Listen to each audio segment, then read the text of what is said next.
ಹಾಸನದಲ್ಲಿ ನರಹಂತಕ ಒಂಟಿ ಸಲಗದ ಕಾಟ ವಿಪರೀತವಾಗಿಬಿಟ್ಟಿದೆ. ಈ ಆಪರೇಷನ್ ಒಂಟಿ ಸಲಗ ಅಂಥೇಳಿ 2ನೇ ದಿನದ ಕಾರ್ಯಾಚರಣೆಯನ್ನು ಅರಣ್ಯ ಇಲಾಖೆಯ ಸಿಬ್ಬಂದಿಗಳು ಮಾಡಿದರು. ಆದರೆ ಈ ಕಾರ್ಯಾಚರಣೆಯು ಕೂಡ ವಿಫಲವಾಗಿದೆ. ಹಾಗಾದರೆ ಮುಂದಿನ ಕಾರ್ಯಾಚರಣೆಗೆ ಯಾವ ರೀತಿ ಪ್ಲಾನ್ ಆಗಿದೆ? 2ನೇ ದಿನದ ಕಾರ್ಯಾಚರಣೆ ವಿಫಲವಾಗುವುದಕ್ಕೆ ಕಾರಣವಾದರೂ ಏನು? ಬನ್ನಿ ಕುರಿತಂತೆ ಒಂದು ವರದಿ ಇದೆ, ನೋಡ್ಕೊಂಡು ಬರೋಣ. ಒಂಟಿ ಸಲಗ ಸೆರೆ ಕಾರ್ಯಾಚರಣೆ ಮತ್ತೆ ವಿಫಲ. ಸತತ 6 ಗಂಟೆಗಳ ನಿರಂತರ ಕಾರ್ಯಾಚರಣೆ. ಇಂದು ಮತ್ತೆ ನರಹಂತಕ ಕಾಡಾನೆ ಆಪರೇಷನ್. ಬೆಳಗ್ಗೆ ಅರಣ್ಯ ಇಲಾಖೆ ಇಟಿಎಫ್ ಸಿಬ್ಬಂದಿ ಕಾಡಾನೆಯನ್ನ ಟ್ರ್ಯಾಕ್ ಮಾಡಿದ್ದು, ಮತ್ತಿಗೋಡು ಶಿಬಿರದಿಂದ ಕುಮ್ಕಿ ಆನೆಗಳಾದ ಭೀಮಾ ಹಾಗೂ ಶ್ರೀಕಂಠ ಸ್ವಲ್ಪ ತಡವಾಗಿ ಆಗಮಿಸಿದ್ದವು. ಮಧ್ಯಾಹ್ನ ಬೇಲೂರು ತಾಲೂಕಿನ ಚೀಕನಹಳ್ಳಿ ಗ್ರಾಮದಲ್ಲಿ ಕಾಡಾನೆ ಸೆರೆ ಕಾರ್ಯಾಚರಣೆ ಆರಂಭಿಸಲಾಯಿತು. ಸಾಕಾನೆಗಳು ಹತ್ತಿರ ಬರ್ತಿದ್ದಂತೆ ಕಾಡಾನೆ ಕಾಲ್ಕಿತ್ತಿತ್ತು. ಬೇಲೂರು ಭಾಗದಿಂದ ಚಿಕ್ಕಮಗಳೂರು ಜಿಲ್ಲೆ ಮೂಡಿಗೆರೆ ತಾಲೂಕಿನ ಹೊಸಪುರ ಗ್ರಾಮದ ಅರಣ್ಯಕ್ಕೆ ತೆರಳಿತ್ತು. ವೈದ್ಯರು, ಇಟಿಎಫ್ ಸಿಬ್ಬಂದಿ ಹಾಗೂ ಕುಮ್ಕಿ ಸಾಕಾನೆಗಳು ಕಾಡಾನೆ ಬೆನ್ನಟ್ಟಿ ಹೊರಟು 1 ಬಾರಿ ಇಂಜೆಕ್ಷನ್ ಫೈರ್ ಮಾಡಿದ್ರೂ ಕಾಡಾನೆ ಬೀಳಲಿಲ್ಲ. ನಂತರ ಡ್ರೋನ್ ಹಾರಿಸಿ ಅದರ ಮೂಲಕ ಕಾಡಾನೆ ಸಾಗುತ್ತಿರುವ ದಾರಿಯನ್ನ ಡಿಸಿಎಫ್ ಸೌರಭ್ ಕುಮಾರ್ ವೈದ್ಯರಿಗೆ ಮಾಹಿತಿ ನೀಡಿದ್ರೂ ಕೂಡ ಅರವಳಿಕೆ ಚುಚ್ಚುಮದ್ದು ನೀಡಲು ಸಾಧ್ಯವಾಗಲಿಲ್ಲ.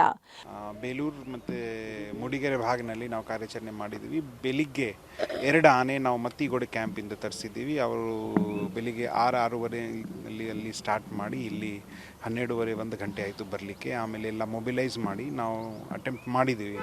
ಬಟ್ ಆನೆ ಆಲ್ರೆಡಿ ಬೇಲೂರಿಂದ ಮೂಡಿಗೆರೆ ಶಿಫ್ಟ್ ಆಗಿತ್ತು. That was missed, but otherwise it was under track. ನಾವು ಅಟೆಂಪ್ಟ್ ಮಾಡ್ತೀವಿ, ಇಲ್ಲಿಗೆ ಜಲ್ದಿ ಶುರು ಮಾಡ್ತೀವಿ. ಕಂಟಿನ್ಯೂಸ್ ಮೂವ್ಮೆಂಟ್ ಆಗಿದೆ. ಸೊ ನೋಡಿ, ಇಲ್ಲಿ ಬೇಲೂರಿಂದ ಸಿರ್ಗುಡ ಕಾಡು ಮತ್ತು ನಮ್ಮ ಸ್ಟಾಫ್ನು ಕಂಟಿನ್ಯೂಸ್ ಟ್ರ್ಯಾಕ್ನಲ್ಲಿ ಇದ್ದಾರೆ. ಮೊನ್ನೆಯಿಂದ ಗಾಬರಿಗೊಂಡಿರುವ ಒಂಟಿ ಕೋರೆ ಕಾಡಾನೆ ಸಾಕಾನೆಗಳು ಹತ್ತಿರ ಬರ್ತಿದ್ದಂತೆ ವೇಗವಾಗಿ ನಡೆಯಲಾರಂಭಿಸಿತ್ತು. ಸತತ 6 ಗಂಟೆಗಳ ಕಾಲ ಕಾಡಾನೆ ಸೆರೆ ಹಿಡಿಯಲು ಹರಸಾಹಸ ಪಟ್ರು. ಸಂಜೆ 6 ಗಂಟೆಯಾಗ್ತಿದ್ದಂತೆ ಕಾರ್ಯಾಚರಣೆಯನ್ನ ಸ್ಥಗಿತಗೊಳಿಸಲಾಯಿತು. ಕಾಡಾನೆ ಸೆರೆ ಕಾರ್ಯಾಚರಣೆ ವಿಷಯ ತಿಳಿದು ನೂರಾರು ಮಂದಿ ಜಮಾಯಿಸಿದ್ದು, ಜನರನ್ನ ನಿಯಂತ್ರಿಸಲು ಪೊಲೀಸರು ಹಾಗೂ ಅರಣ್ಯ ಇಲಾಖೆ ಸಿಬ್ಬಂದಿ ಹೈರಾಣಾದ್ರು. ಘಾಸಿಗೊಂಡಿರುವ ಕಾಡಾನೆ ಕಾಫಿ ತೋಟ, ರಸ್ತೆಗಳಲ್ಲಿ ಸಂಚಾರ ಮಾಡುತ್ತಿರೋದ್ರಿಂದ ಜನರಲ್ಲಿ ಆತಂಕ ಮನೆ ಮಾಡಿದೆ.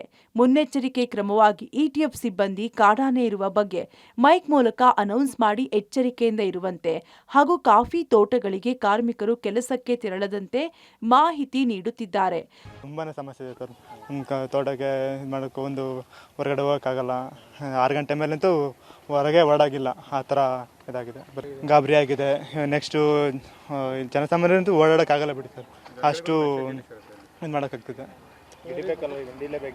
ಇಡಿಲೇಬೇಕು ಸರ್, ಇಲ್ಲಾಂದರೆ ಮೊನ್ನೆ ನೋಡಿ ಸುಮ್ಮನೆ ಮಾಡ್ಕೊಂಡು ಆಗಿದ್ದಂಗೆ ಐತೆ. ಓಡಾಡ್ತಿರೋದು ನೋಡಿದ್ರೆ ಭಯನೇ ಆಗಲ್ಲ ಸರ್. ಪ್ರತಿಯೊಬ್ಬರಿಗೂ ಭಯ ಪಡಲೇಬೇಕಾಗತ್ತೆ. ವರ್ಲ್ಡ್ ಎಲಿಫೆಂಟ್ ಆಗಿರೋದ್ರಿಂದ ಪಡಲೇಬೇಕಾಗತ್ತಲ್ಲ ಸರ್. ಆದಷ್ಟು ಹೌದು, ಸ್ವಲ್ಪ ಇದಾಗುತ್ತೆ. ಒಟ್ಟಾರೆ ಮೂಡಿಗೆರೆ ಭಾಗದಿಂದ ಬೇಲೂರು ಭಾಗಕ್ಕೆ ಒಂಟಿ ಕೋರೆ ಕಾಡಾನೆ ಬರುವ ಸಾಧ್ಯತೆ ಇದ್ದು, ಇಂದು ಮತ್ತೆ ಕಾರ್ಯಾಚರಣೆ ಆರಂಭಿಸಲು ಅರಣ್ಯ ಸಿಬ್ಬಂದಿ ತಯಾರಿ ಮಾಡಿಕೊಂಡಿದ್ದಾರೆ. ಇಂದಾದ್ರೂ ನರಹಂತಕ ಕಾಡಾನೆ ಆಪರೇಷನ್ ಸಕ್ಸಸ್ ಆಗಲಿದೆಯಾ ಕಾದು ನೋಡಬೇಕಿದೆ. ಶಶಿಧರ್ ಬಿಸಿ, ಪಬ್ಲಿಕ್ ಟಿವಿ, ಹಾಸನ.